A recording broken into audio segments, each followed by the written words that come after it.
You know, for me, the most obvious red flag I had with MrGirl, people keep saying that Lav is like inconsistent. I don't think that's the way to look at it. I think Lav's entire thing. By the way, I noticed this as a fucking DGD tendency. Every time you guys see a woman do something cringe,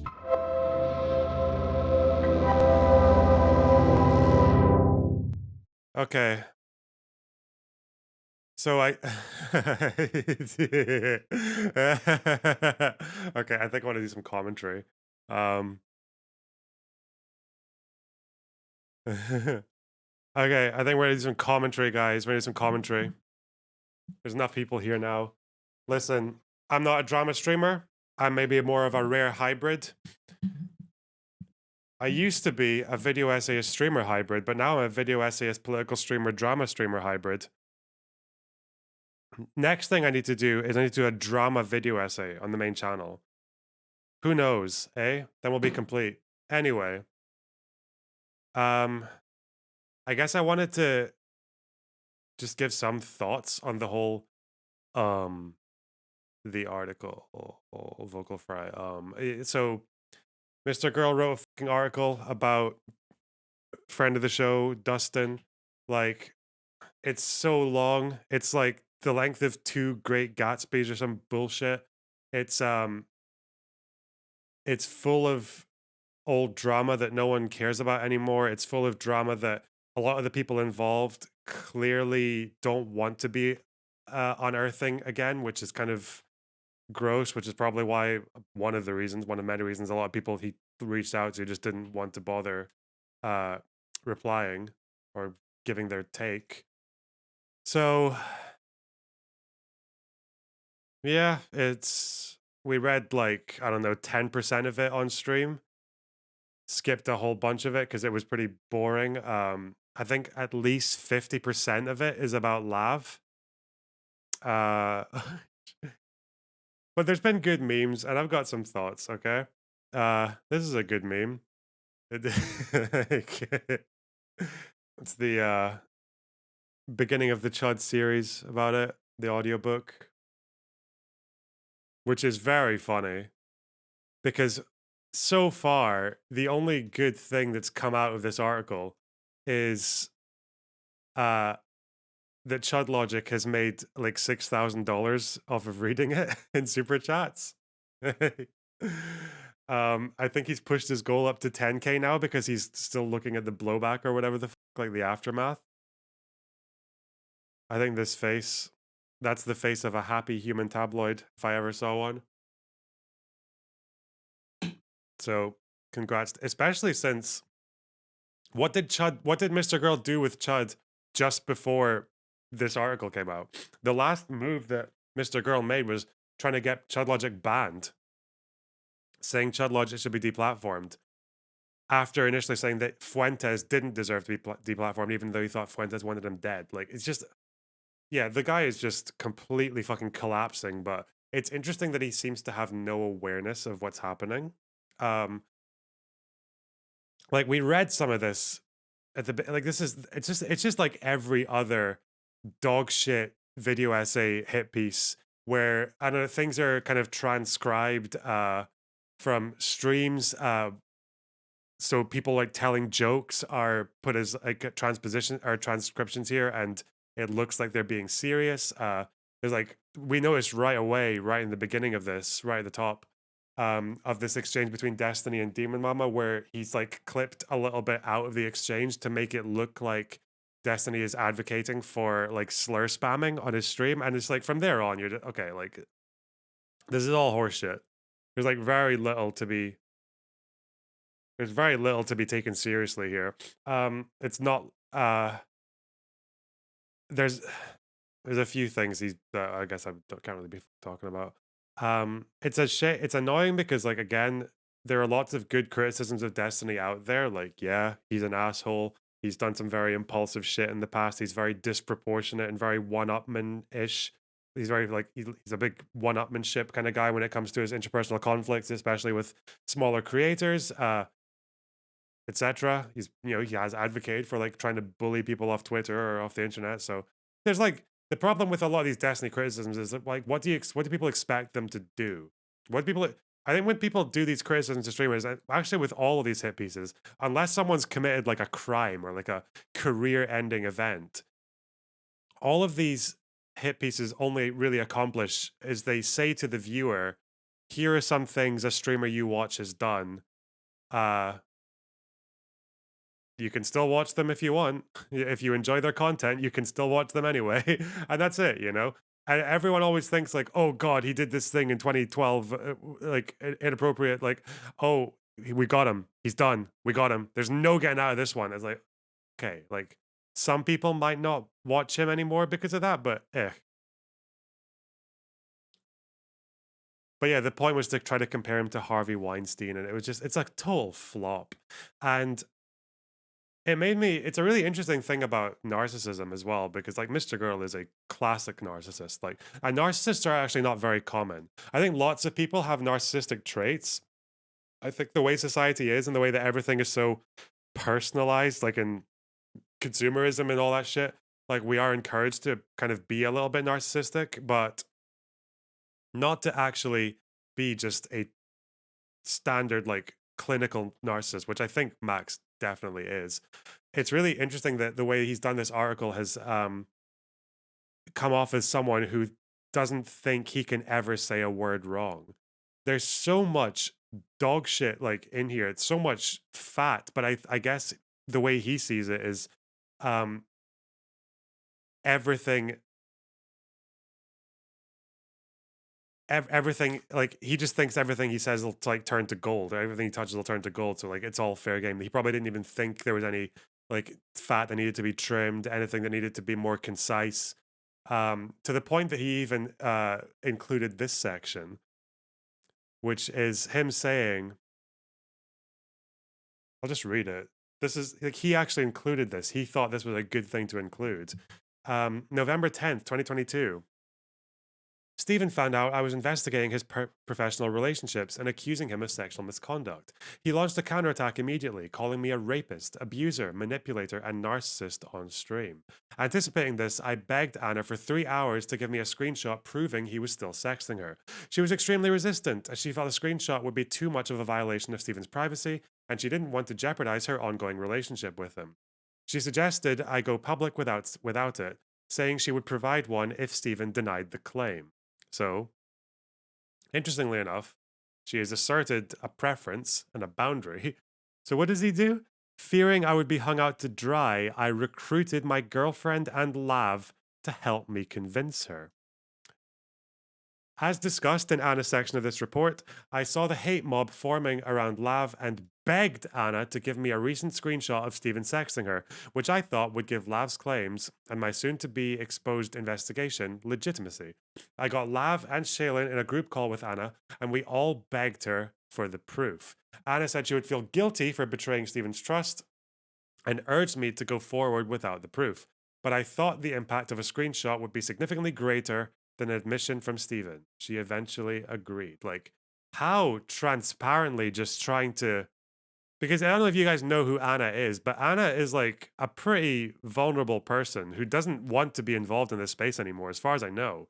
As far as I know, she's just she wants to move on from things. And you've got this fucking guy, this absolute weirdo, this haggard, like like intergalactic creep getting two women to get into a call because I guess it's almost like he's using the same logic as like the bottom bitch thing that Andrew Tate does, like get a woman to do it because they'll be better at coaxing or some shit. It's so gross. But he just thought this was like a good move because he was pursuing some greater end, even though she even offered she would provide something if Stephen denied it. Like, God. And he included that himself. Unbelievable. You know, for me, the most obvious red flag I had with Mr. Girl, as it wasn't actually the cuties thing or the weird Vosh conversation about the underage robot strip club thing. Because like you could pass that off as someone trying to be provocative for clicks. Like, yeah, okay. Although it's pretty weird. But there was a conversation that he had with Destiny, one of the earlier ones, where he said this thing that I just thought was so like, ooh, like, and it was when Destiny was trying to tell him to compromise a little bit on which takes he wants to give out or which takes he wants to give more attention to, because he has to think about the audience, he has to think about the platform and all that shit. And I think Max just looked him like dead in the fucking camera, dead in the eye, and just said, I think the idea is to never compromise.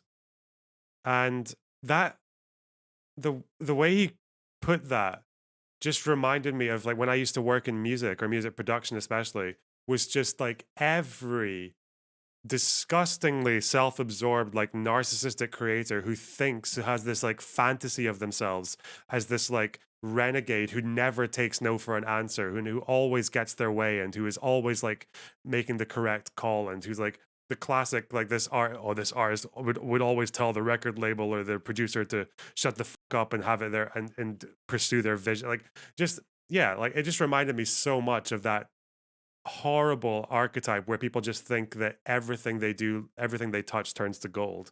That was like my kind of moment where I just thought, yeah, I'm not really interested in this guy. He just seems like a fucking crazy person. Like, yeah. Um, so I don't know. I guess there were people out there, but Destiny does the same thing. He he kind of does. I think the thing with Destiny is that he will make concessions and change things. It's just that he won't do it on the spot. That's what I seem to notice from Destiny. I think a really good example, yeah, the John Lennon art meme is a big thing, even though it's fucking bullshit. Like John Lennon and like Paul, like him and like McCartney like compromised a lot with each other on like songwriting and shit like that, or even they deferred a lot to George Martin as well. But there is this whole myth of like yeah, like amongst musicians, there's this myth about John Lennon just kind of doing everything his way and like just being a brat basically. Because like I guess the whole like mad artist thing is very much uh like a fantasy of like a socially acceptable way to be a brat. Yeah. His raps are pretty good. Well, yeah, that's the thing.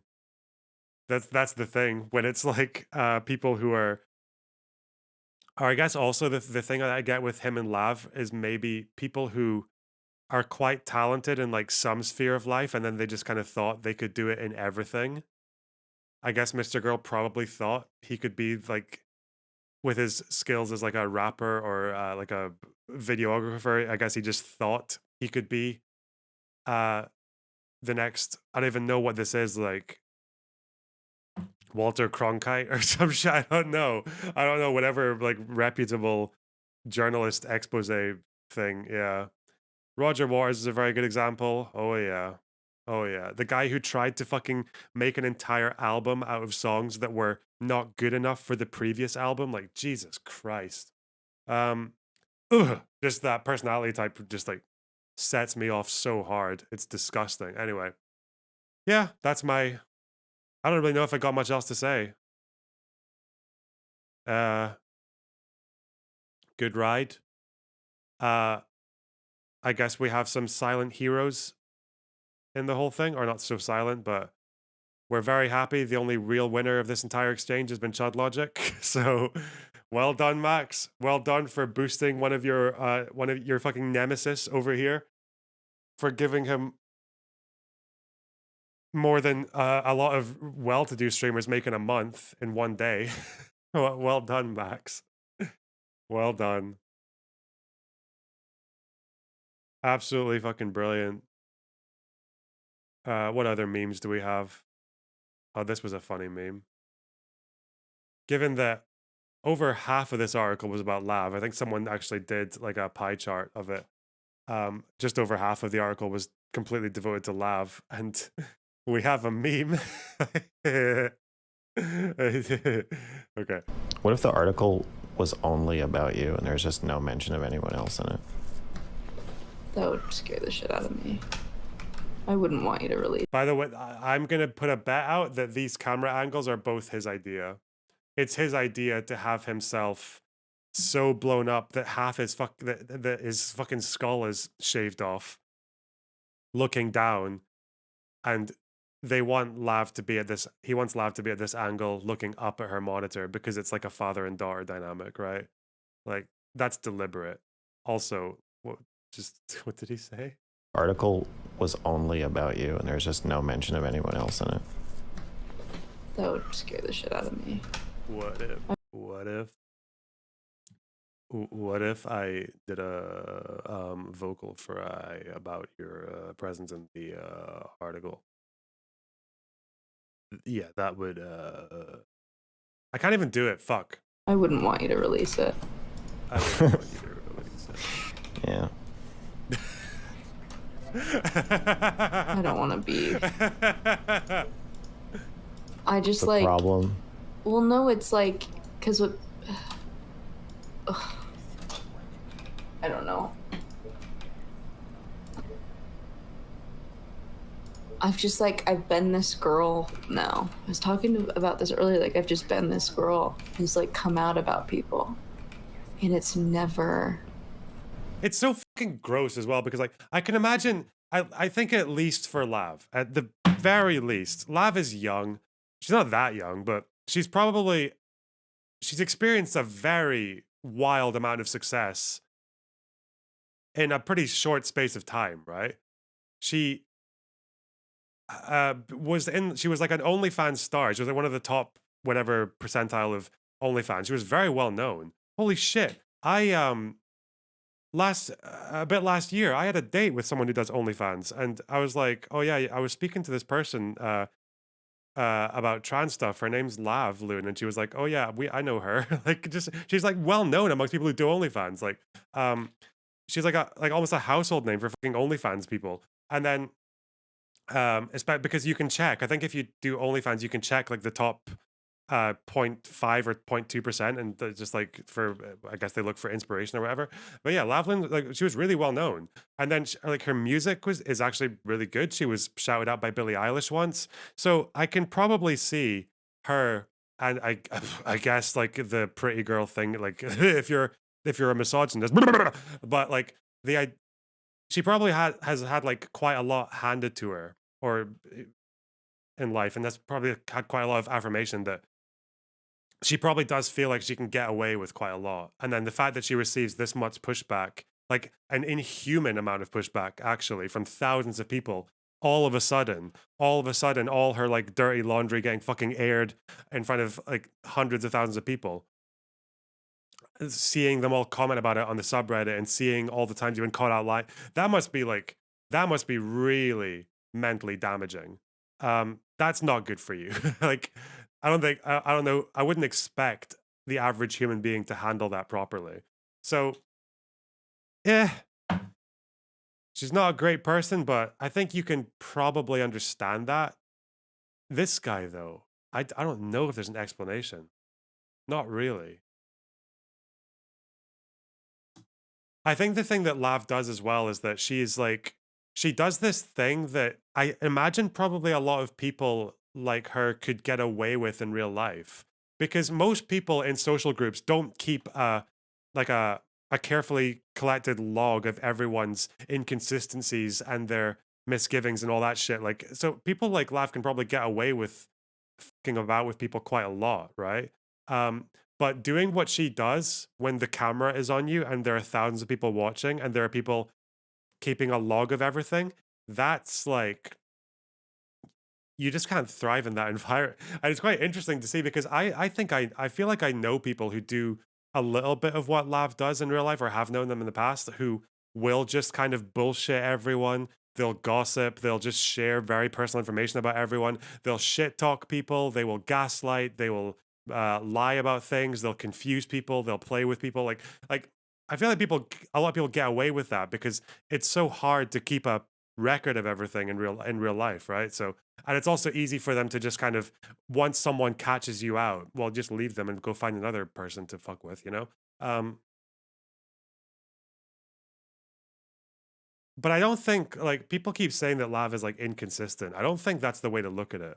I think Lav's entire thing is that she'll just say whatever she needs to get the most out of whatever interaction she's currently in.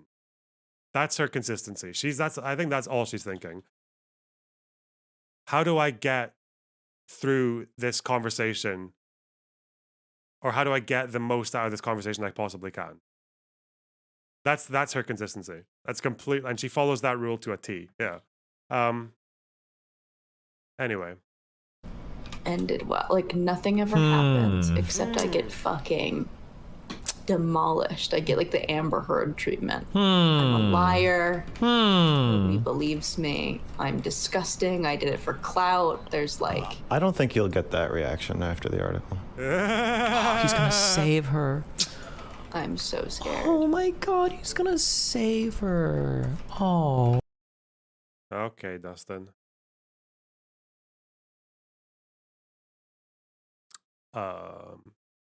Okay. And as one final note, I think we all need to remember the one silent hero,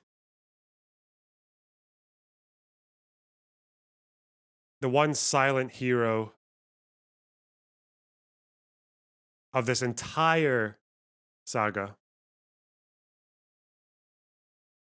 He doesn't get enough appreciation in these parts these days. It's Vaush. Vaush knew. What do you mean by that? Well, I mean, you sound like a pedophile, not a person who wants to promote empathy for socially misaligned people. Why do I sound like a pedophile? Because you're dedicating a considerable amount of thought to the subject of what type of underage girl people would be most interested in. What color, if you had to guess what color their underwear would be, Vash, what would you say? Yeah, okay. I'm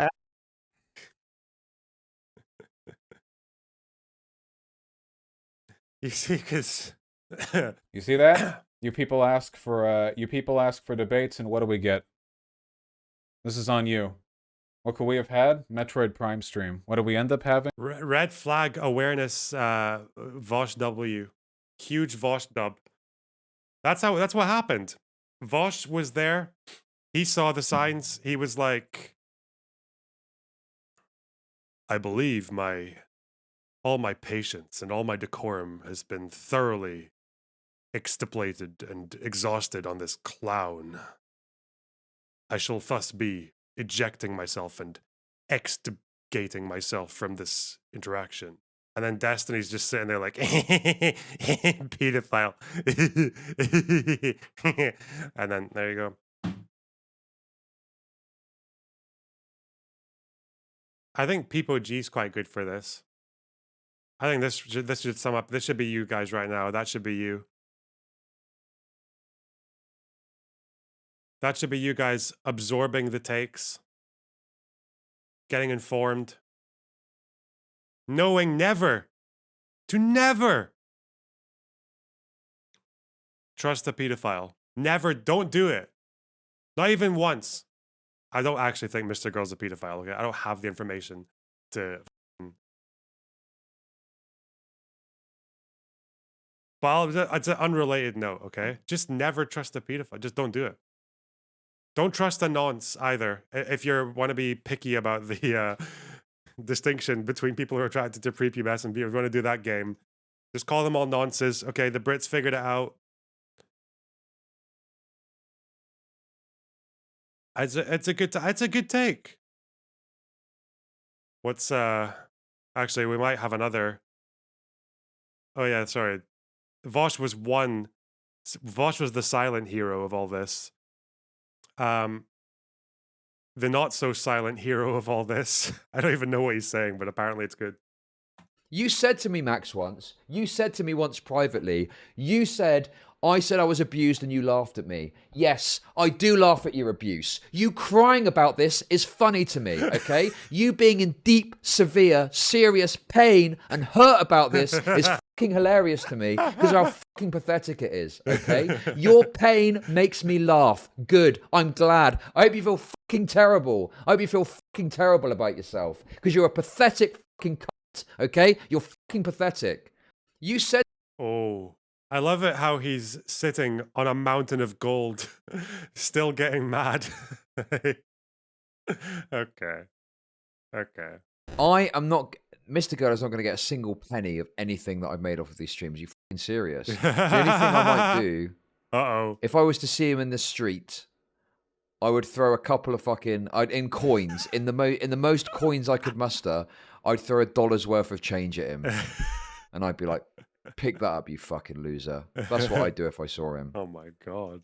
That's what I'd do if I saw him. I'd just be like, you're pathetic. Chuck that on the floor. And because he's so fucking poor and desperate, he'd be scrabbling around on the floor, desperately trying to get the coins as they fucking go all over the place. Now, Chud, that's very abusive. Wait, hang on. Whoa.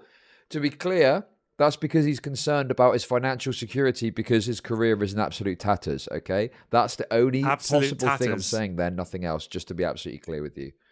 From finally getting the shit out there. What, anti-Semitism? I get you and Destiny, you love smelling your own farts, and you guys can't be in the same room because you're each... By the way, I noticed this as a fucking DGD tendency. Every time you guys see a woman do something cringe, you have to do this thing where like, I'm trying not to be misogynistic. I don't hate women. I don't hate women. Bro, can you imagine like fucking Corantos and you're doing his bullshit right now on stream and you're like, I'm taking all my energy not to hate brown people. I must not hate brown people. I don't hate brown people. Like, you look like a fucking loser. Like, stop. Jesus Christ. It's the same thing with the guys like, oh, you know, like if we don't like using slurs against immutable characteristics, you know, you shouldn't really call people a cracker, you know, it's not really like, it's not as bad as the M word, but you shouldn't say it anyway, you know. Also, bitch. Listen to yourselves. Fuck. You use bitch to indicate immutable characteristic. Yeah, so for everyone who hasn't just come out of school like 5 minutes ago, yeah, like when you call a guy a bitch, it does not carry anywhere near the same like social baggage as it does when you say it to a woman. Everyone knows this. Everyone knows that bitch is like reserved for women we don't like much more so than men. Yeah, I'd like to prescribe you a metric ton of grass. It probably won't be enough. But just start with some. Call me in the morning.